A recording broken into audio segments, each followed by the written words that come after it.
Ano ang gagawin mo kung ang pinaghirapan mong property mauuwi na sa ganito? Nakakalungkot isipin na nga po na minsan nangangarap tayo magkaroon ng sariling tahanan. Subalit, pag naningil na po ang nature dahil na rin po sa mga kagagawa nating mga tao, heto po ang nangyayari. Narito po tayo ngayon sa isang sikat na subdivision dito po sa Marilao, Bulacan, kung saan nakikita natin yung mga tahanan na iniwan na lamang ng mga may-ari dahil hindi na talaga sila pwedeng tirhan. Kung makikita po natin, nilalamon na po sila unti-unti ng tubig. Ang mga kalsada lumulubog. Hindi na makakapasok yung mga sasakyan. Malayo na sa dating itsura nito. Malawak na daan, pero punong-puno ng katubigan. Nakakalungkot ano po kung iisipin na nagtatrabaho tayo, naghahanap buhay, pero ang mangyayari sa mga property natin ay ganito. Yan, kagaya po niyan, tinubuan na ng maraming mangroves. I think mangroves ang tawag sa punong ito, ano po? Na nabubuhay ito sa mga tubig alat at tubig tabang. Dahil ang lugar na ito, ayon po sa ating pagkasaliksik, ay dati nga pong mga palaisdaan. Kaya dumating ang pagkakataon na yung nature muling bumabalik sa dati niyang mga itsura. Nakakapanghinayang lang din po talaga kung iisipin natin na marami tayong hanap buhay, marami tayong sakripisyong ginagawa para magkaroon sana tayo ng property. Pero kawawa po yung mga taong nag-invest, kawawa yung mga taong nagpagawa ng bahay sa lugar na ito. Ayan po ang nangyari. Kagaya niya, no? Abandoned house na po talaga siya. Kasi hindi ka na talaga makakatira dito, guys. Wala na po. Puro tubig na po talaga. Partida po ito at hindi pa talaga umuulan ng malakas at hindi pa high tide. So ito po yung pwesto kung saan talagang kasama mo na yung tubig. Ayan. Medyo punong-puno po ng tubig ang buong street na ito. Nakakalungkot lang talaga.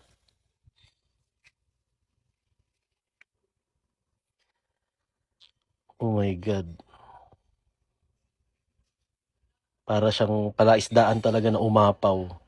Lumubog na yung mga kalsadang ginawa. Ayan. Tumubo yung mga puno na nabubuhay lamang sa tubig, alat. Ibig sabihin yung mga dinadaanan po natin na to, mixture po ito ng tubig alat at tubig tabang.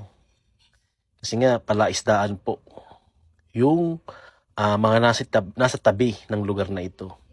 Kung mapapansin nyo, yan po yung mga bahay na inabandona na lang dahil hindi mo na talaga matitirhan. Kahit gustuhin mo mang magstay, siguro kahit gustuhin mo mang ibenta, panahon na lamang ang makakapagbigay sa atin ng pagkakataon kung sakasakali nabigyan pa ng pagkakataon na maging maayos ang lugar na ito. Kaya lang, yun nga po nanghihinayin tayo sa mga pera, sa mga pangarap na inilaan para sana magkaroon ng bahay. Sobrang baho, may burak po talaga yung tubig dahil na-stuck. Kung titignan nyo yung dulong bahay na yun, oh. Yeah.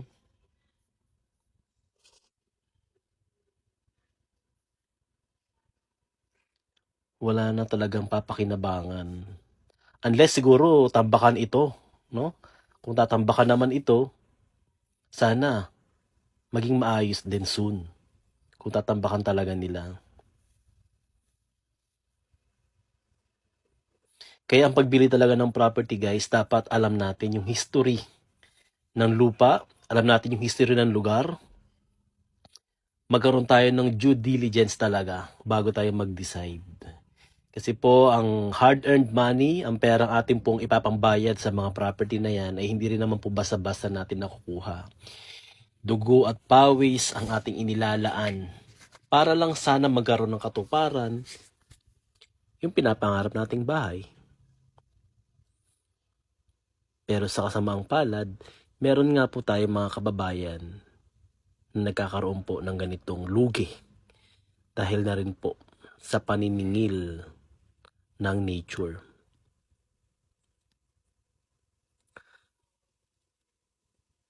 Sayang dahil magaganda yung mga bahay, maganda yung lugar, malapit sa city, malapit sa national roads, maluluwag yung mga kalsada. Kaya nga lang, unti-unti nang kinakain ng tubig, unti-unti nang lumulubog.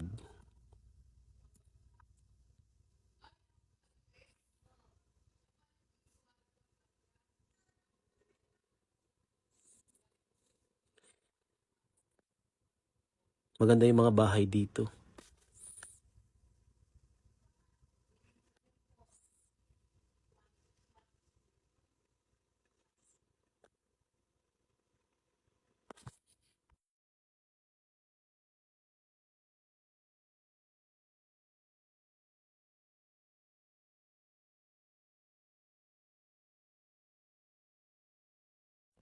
Kung titignan nyo, meron pa rin namang mga nakatira.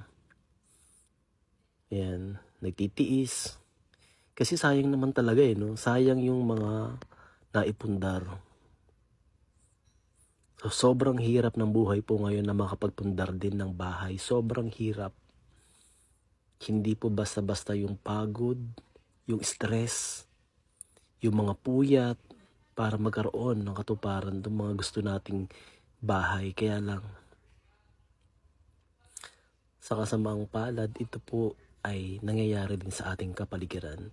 Kung isipin natin guys, tao din na may kasalanan, ano po, tayo rin na may kasalanan kung bakit nangyayari yung ganitong mga bagay.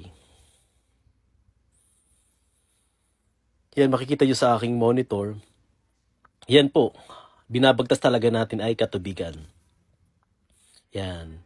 Nag-reverse po tayo para makikita nyo po yung paligid ng sasakyan. Yan, nakikita natin na talaga pong tubig po ang ating dinadaanan. Buti na nga lang at hindi po ganun kalalim, ano po. Ayan. So sana guys, may natutunan po tayo dito. Unang-una po, syempre kailangan mahalin natin ang kapaligiran, ang nature. Kasi tayo rin po ang may hirapan sa bandang huli. Pangalawa, bago po tayo mag-invest, mas maganda pong mag-research, magtanong sa paligid, at alamin ang istorya ng lugar na ito.